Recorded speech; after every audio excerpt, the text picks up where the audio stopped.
یہ اللہ سبحانہ و تعالیٰ کا کرم اور فضل ہے کہ اللہ سبحانہ و تعالیٰ جب چاہیں جسے چاہیں اپنے لیے اختیار کر لیتے ہیں اور اس کو ایک مقام، مرتبہ اور فضیلت عطا کر دیتے ہیں۔ مہینے تو بہت سے تھے، لیکن رمضان المبارک کے مہینے کا انتخاب ہوا اور وہ سب سے افضل مہینہ بن گیا۔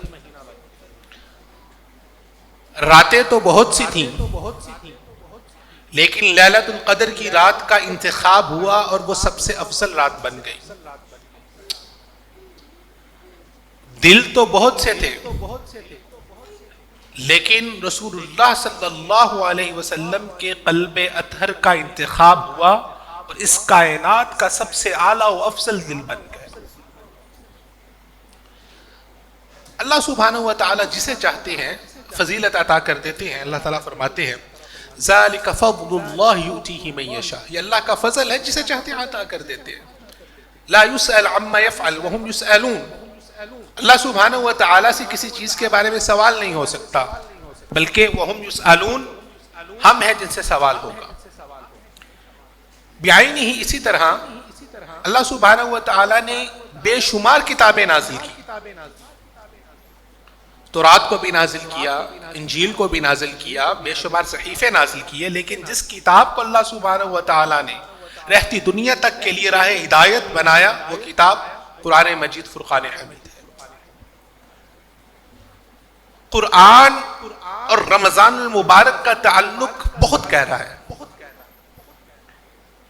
یہ وہ ماہ ہے جس میں آپ صلی اللہ علیہ وسلم قرآن مجید کا دور کیا کرتے تھے، اور اس ماہ مبارکہ میں خاص طور پہ حضرت جبریل علیہ السلام رسول اللہ صلی اللہ علیہ وسلم کے پاس آتے اور آپ صلی اللہ علیہ وسلم حضرت جبریل کے ساتھ قرآن مجید کا دور کیا کرتے تھے۔ اور جس سال آپ صلی اللہ علیہ وسلم اس دنیا سے رخصت ہوئے، اس سال آپ صلی اللہ علیہ وسلم نے 2 مرتبہ حضرت جبریل علیہ السلام کے ساتھ قرآن مجید کا دور کیا۔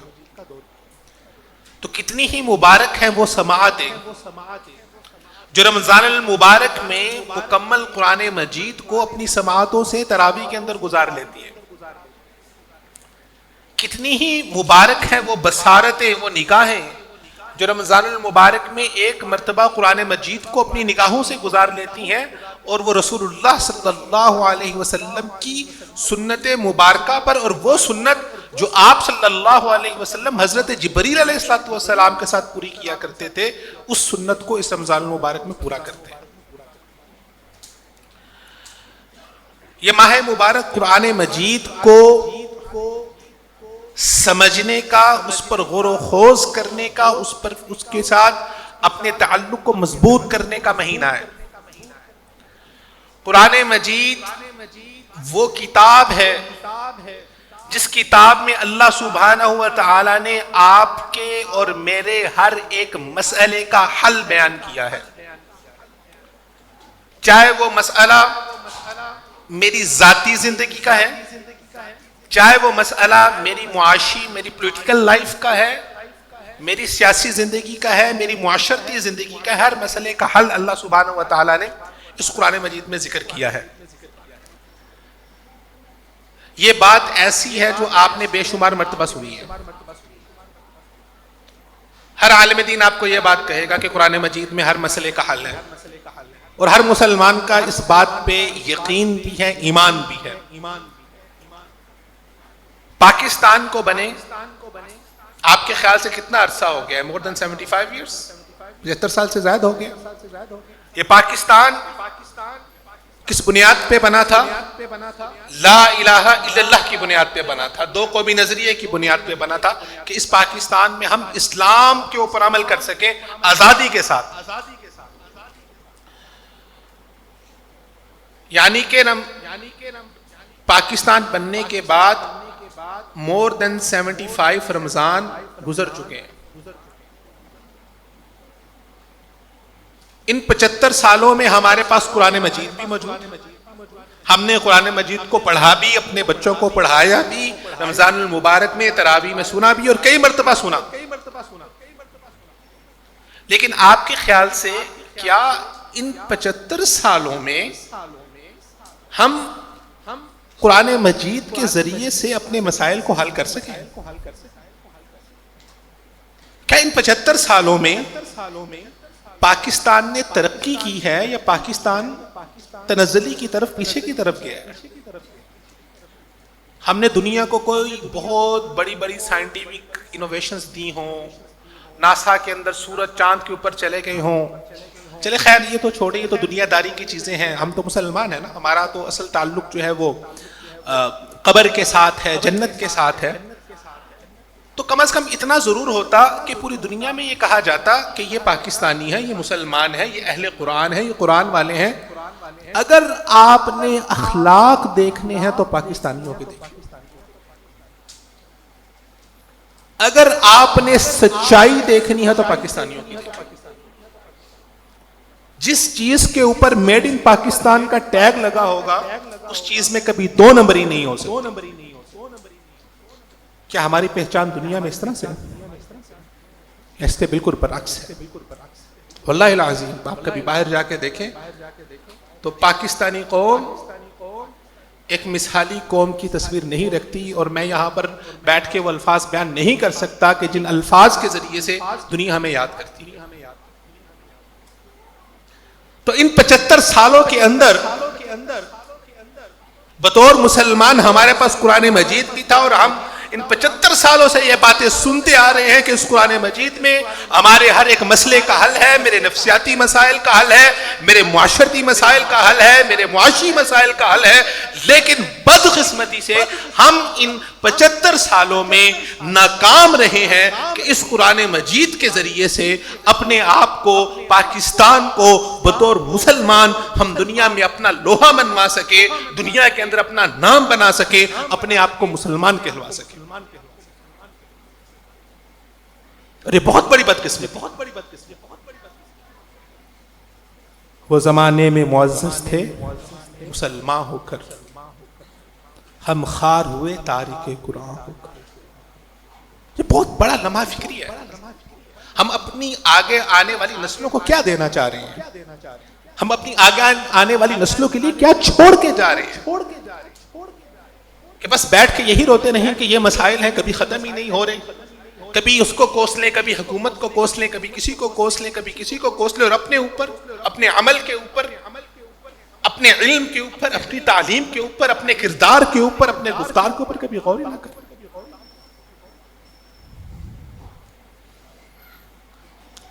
قرآن مجید، فرقان حمید، یہ اتنا بڑا خزانہ ہے ہمارے پاس میرے بھائیوں، یہ اتنا بڑا خزانہ ہے کہ اس کے ایک ایک لفظ کے اندر وہ تاثیر موجود ہے جو قوموں کی تقدیروں کو بدل دیتی ہے.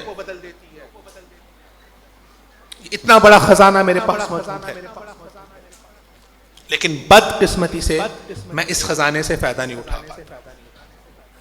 اور اس کی بنیادی وجہ یہ ہے کہ میں نے قرآن مجید کو جس طرح سے اپنی عملی زندگی کے لیے، اپنی پریکٹیکل لائف کے لیے سمجھنا تھا، میں نہیں سمجھ سکا، اور نہ میں اس کو اس طرح سے سمجھنے کی کوشش کرتا ہوں.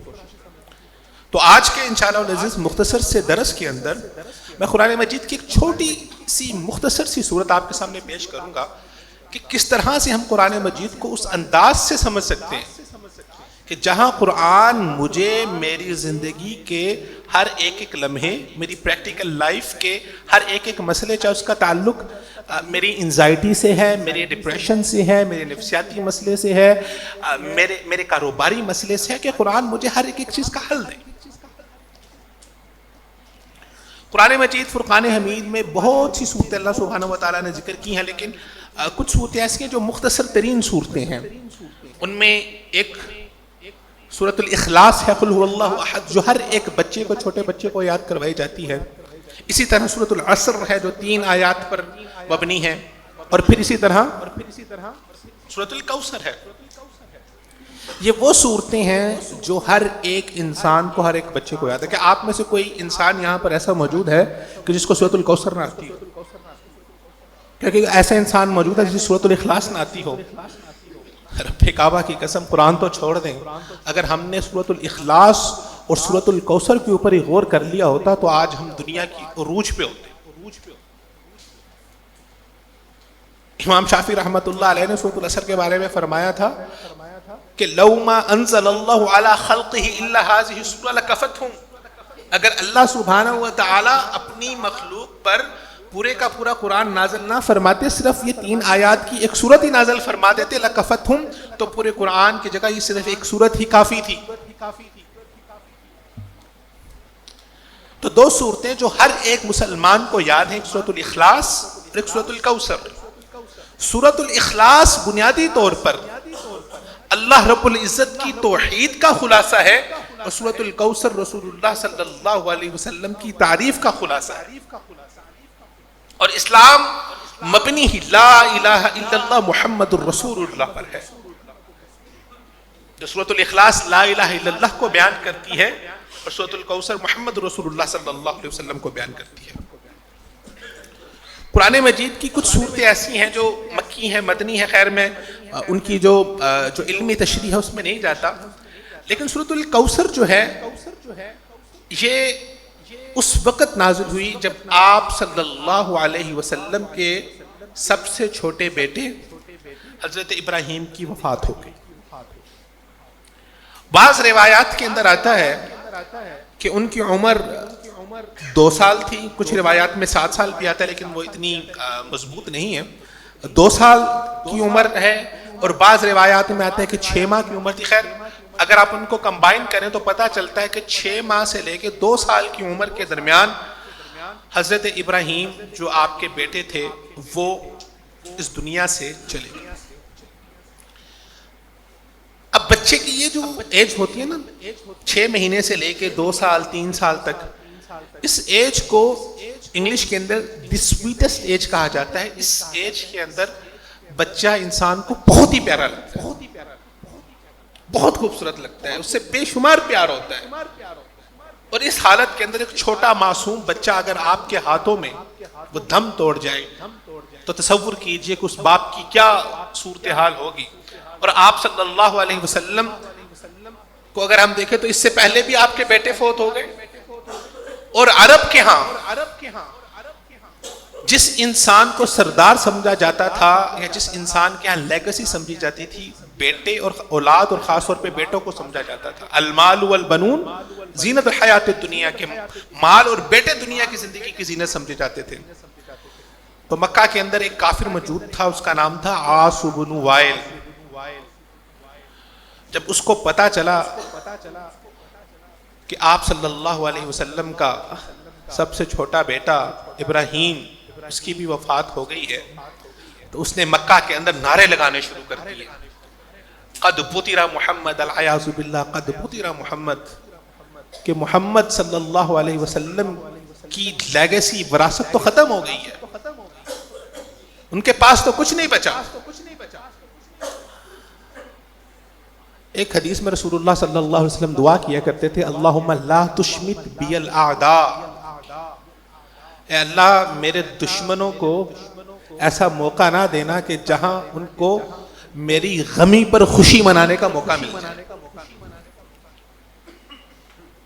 ایک تو غم اور پھر دوسری طرف دشمن، اور دشمن کو موقع مل گیا جہاں پر وہ آپ صلی اللہ علیہ وسلم کے غم کے اوپر اپنی خوشیوں کے شادیانے بجا رہا تھا، اعلان کر رہا تھا. تو آپ صلی اللہ علیہ وسلم پر بہت گہرا غم تھا. صحابہ فرماتے ہیں کہ ایک دن آپ صلی اللہ علیہ وسلم مسجد میں مصلی پر بیٹھے ہوئے تھے اور پریشانی کے عالم میں تھے، اس طرح سے تھے کہ آپ خاموش تھے اور آپ کا سر جو ہے وہ زمین کی طرف جھکا ہوا تھا کہ اچانک آپ صلی اللہ علیہ وسلم نے اپنا سر مبارک اٹھایا متبسمن، اور آپ کے چہرے پر مسکراہٹ تھی، خوشی کے آثار تھے. تو صحابہ نے پوچھا کہ اے نبی اللہ آپ کو کس چیز نے خوش کیا؟ تو آپ صلی اللہ علیہ وسلم نے فرمایا کہ ابھی حضرت جبریل میرے پر یہ صورت لے کے آئے ہیں، انا اعطیناک الکوثر فصل لربک وانحر ان شانئک هو الابتر. تو اس سورہ مبارکہ کے ذریعے سے اللہ سبحانہ و تعالیٰ نے رسول اللہ صلی اللہ علیہ وسلم کے غم کو ہلکا کیا ہے. اور ہر وہ انسان جس کا دل غمگین ہے، جس کے دل میں غم ہے، اس سورہ مبارکہ کے اوپر غور کرے. یہ سورہ مبارکہ دل کے غموں کا علاج ہے. یہ رسول اللہ کے غم کے علاج کے لیے اللہ سبحانہ و تعالیٰ نے سورۃ مبارکہ نازل فرمائی تھی. اللہ تعالیٰ فرماتے ہیں انا اعطیناک الکوثر، اے پیارے حبیب ہم نے آپ کو الکوثر عطا کر دیا ہے. کوثر کیا ہے؟ اگر ہم عربی لغت کے اندر الکوثر کا ترجمہ کریں تو الکوثر بنیادی طور پر کثیر سے ہے، یعنی کہ کسی بھی چیز کی فراوانی ہو جانا، بہت زیادہ عطا کرنا. تو ایک جانب اللہ سبحانہ و تعالیٰ نے رسول اللہ صلی اللہ علیہ وسلم سے اولاد لے لی، دوسری جانب اللہ تعالیٰ فرما رہے ہیں کہ حبیب ہم نے آپ کو فراوانی عطا کر دی ہے، اولاد کی فراوانی، مال کی فراوانی. ایک طرف اللہ تعالیٰ کہہ رہے ہیں فراوانی ہے، دوسری طرف اللہ تعالیٰ نے اولاد لے لی ہے. انا اعطیناک الکوثر. الکوثر کا ایک معنی حوض کوثر بھی ہے، اور الکوثر بنیادی طور پر یہ وہ چشمہ ہے جو جنت میں بہتا ہے اور جو جنت کی اصل اساس میں موجود ہے، اور وہاں سے پانی نکلتا ہے، اور پوری جنت کی جتنی بھی نہریں ہیں اس میں وہ پانی اس الکوثر کے چشمے سے ہوتا ہوا آتا ہے. یعنی کہ بنیادی چشمہ یا بنیادی سورس پورے جنت کے پانی کا یہ الکوثر کا چشمہ ہے، اور وہاں سے جنت کی نہروں سے ہوتا ہوا وہ پانی اس حوض کے اندر آئے گا جو حوض کوثر ہے. وہ الکوثر نہیں ہے جو قیامت والے دن جہاں سے رسول اللہ صلی اللہ علیہ وسلم جو ہے وہ پلائیں گے اپنے امتیوں کو، وہ حوض کوثر ہے. تو اس حوض میں پانی آ کے گرتا ہے، جمع ہوتا ہے، اور وہاں سے رسول اللہ صلی اللہ علیہ وسلم قیامت والے دن آپ کو اور مجھے حوض کوثر کے جام پلائیں گے. اور وہ جام اس کے حدیث میں آتا ہے کہ جس طرح آسمان میں ستاروں کی تعداد ہے اس طرح سے اس کے اوپر پیالوں کی تعداد ہوگی. تو اللہ سبحانہ و تعالیٰ نے رسول اللہ کو خوشخبری دی ہے پیارے حبیب کیا ہو گیا اگر آج آپ پہ غم آ گیا، اگر آج آپ سے ہم نے آپ کی اولاد کو لے لیا، اگر آج آپ کے کاروبار میں خسارہ ہو گیا، اگر آج کام نہیں چل رہا، اگر آج پریشانی ہے، اگر آج بچی گھر آ کے بیٹھ گئی ہے، پریشانی ہے، کیا ہو گیا؟ آپ اس چیز پر غور کریں جو آگے اللہ تعالیٰ نے آپ کے لیے رکھی ہے. انا اعطیناک الکوثر. اللہ تعالیٰ فرماتے ہیں حبیب ہم نے جنت کے پانی کا جو چشمہ ہے جہاں سے پورے جنت کو پانی ملتا ہے وہ ہم نے آپ کو عطا کر دیا. تو گویا جنت میں جانے کے بعد جتنے بھی جنتی پانی پیئیں گے وہ پانی ان کو رسول اللہ صلی اللہ علیہ وسلم سے دیا ہوا تحفہ ہوگا. انا اعطیناک الکوثر فصل لربک وانحر. فرمایا کہ اپنے رب کے لیے نماز پڑھیے، وانحر اور قربانی کیجیے. پورے قرآن مجید میں اللہ سبحانہ و تعالیٰ نے جہاں پہ بھی نماز کا ذکر کیا فرمایا اقیموا الصلاۃ وآتوا الزکاۃ. نماز پڑھو زکوٰۃ دو، نماز پڑھو زکوٰۃ دو. یہ ایک واحد موقع ہے جہاں پر اللہ سبحانہ و تعالیٰ نے فرمایا فصل لربک وانحر، نماز پڑھ اور قربانی کر. اور نحر رسول اللہ کو فرمایا کہ آپ نحر کیجئے. آپ کو پتہ ہے جب جانور ذبح کیا جاتا ہے تو دو طرح سے ہوتا ہے، ایک ہوتا ہے ذبیحہ اور ایک ہوتا ہے نحر. ذبیحہ چھوٹے جانور کو کیا جاتا ہے، بکرے کو، گائے کو ذبیحہ کیا جاتا ہے، اس کے گلے پہ چھری چلائی جاتی ہے، اور نحر اونٹ کو کیا جاتا ہے. اور عرب میں اس دور کے اندر اونٹ کی مثال ایسے تھی جیسے آج کسی انسان کے پاس لینڈ کروزر ہو. تو اللہ سبحانہ و تعالیٰ رسول اللہ سے فرما رہے ہیں کہ وانحر، نحر کیجئے. اور آپ صلی اللہ علیہ وسلم کے وسائل نہیں ہے کہ آپ صلی اللہ علیہ وسلم ایک اونٹ بھی خرید سکے. آپ صلی اللہ علیہ وسلم کی سب سے پہلی اونٹنی القصواء تھی جو حضرت ابو بکر صدیق رضی اللہ تعالیٰ عنہ نے آپ کے لیے تیار کی تھی، اور جس پہ بیٹھ کے آپ صلی اللہ علیہ وسلم ہجرت کر کے مدینہ گئے تھے. تو مدینہ جانے تک تو آپ صلی اللہ علیہ وسلم کے پاس تو اپنی اونٹنی بھی نہیں تھی.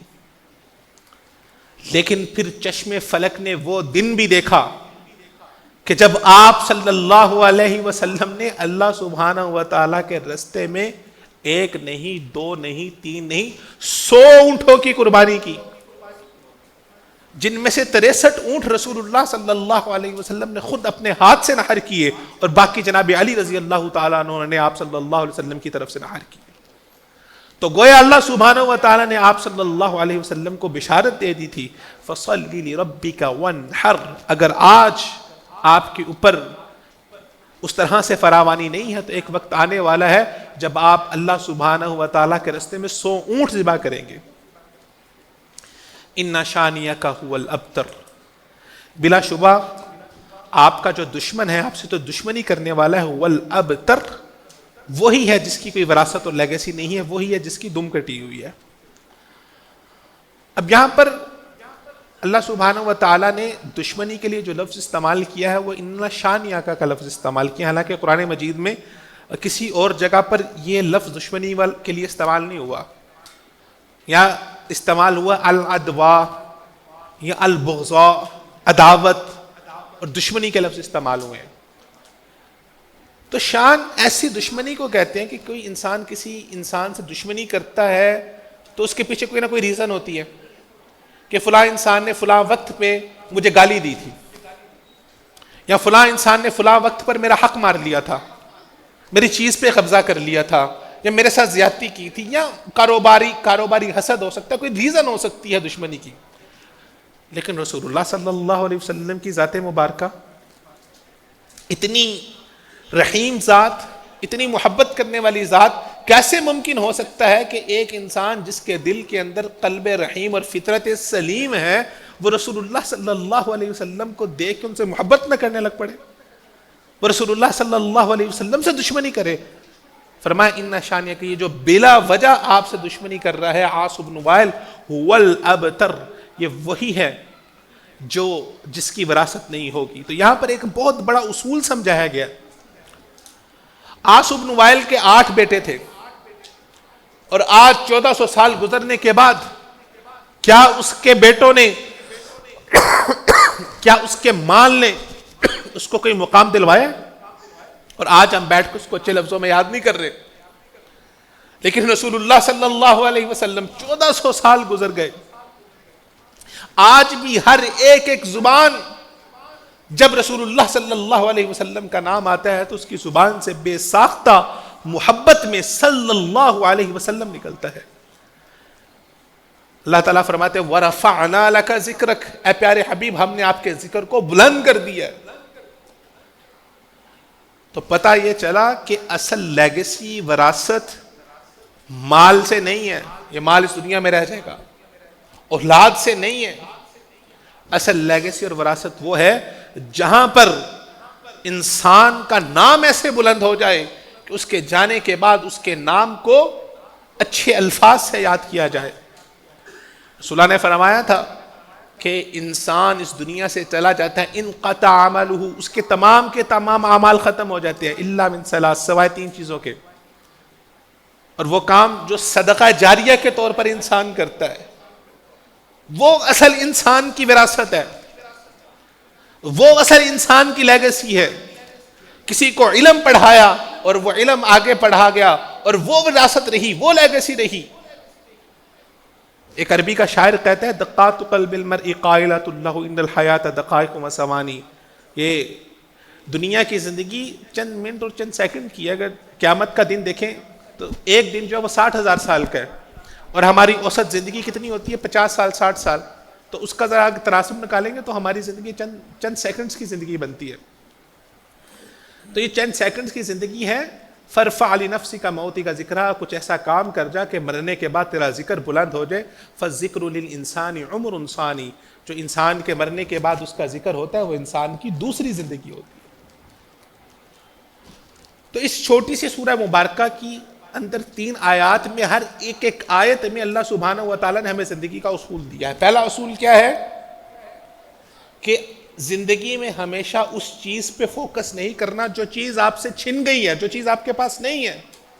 اس چیز پہ فوکس کرو جو آگے آنے والی ہے، جو اللہ سبحانہ و تعالیٰ نے آپ کے لیے تیار کر کے رکھی ہوئی ہے. دوسرا اصول فَصَلِّ لِرَبِّكَ وَانْحَرْ، اگر اللہ نے کچھ لے لیا ہے تو اس کے باوجود اللہ کا زیادہ شکر ادا کر. کس طرح سے؟ فَصَلِّ لِرَبِّكَ وَانْحَرْ، نماز پڑھ کے، وَانْحَرْ، اور اللہ کے رستے کے اندر قربانی کر کے. جب زندگی میں مشکل آئے اللہ کے راستے میں کوئی چیز قربان کر دے، اللہ کے راستے میں کوئی چیز خرچ کر دے.